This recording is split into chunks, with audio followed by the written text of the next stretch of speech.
जय श्री राम, जय श्री राम।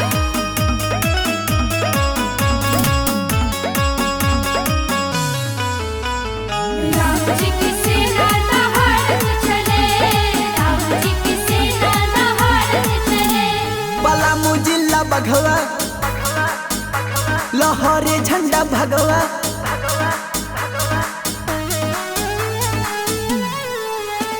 पलामू जिला बघवा लहरे झंडा भगवा। नजारा देखो हई जाम के,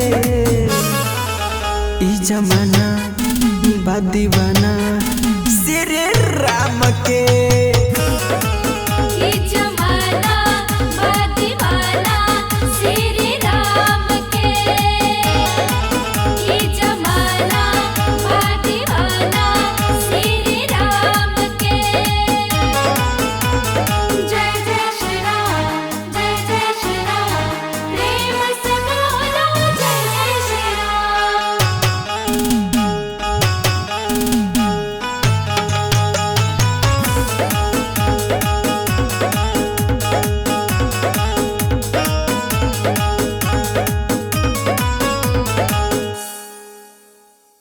गुंजत अंबर आजबा, आजबा धर्म के भइल अगाजबा। आगाजबा सोनी के नारा हो बजरंग, बजरंग झुमत हमरो मिजाजबा। आगाजबा।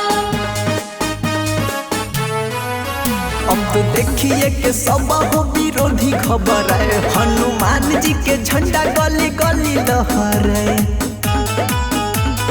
बड़े बड़े डीजे बाजे तक कुर्ता भीजे, जपे हो सब के नाम के। ई जमाना बा दीवाना श्री राम के। ये जमाना बा दीवाना श्री राम के। ये जमाना बा दीवाना श्री राम के।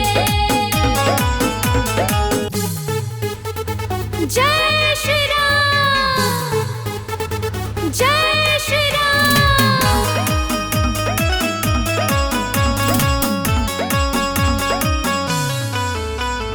राम जी की सेना लहरत चले, राम जी की सेना लहरत चले। जुलूस में जुटल समाजबा, समाजबा आइल सनातन के राजबा। राजबा जिया हो राम जी के सेना, सेना तोहरे पर दुनिया के नाजबा। राजबा। सभे एक के साथ बोले जब जय श्री राम। कापे धरती गगन हई पूरा हो आवाम। जे भगवती में डोले आ जय जय बोले, जवानी उहे काम के।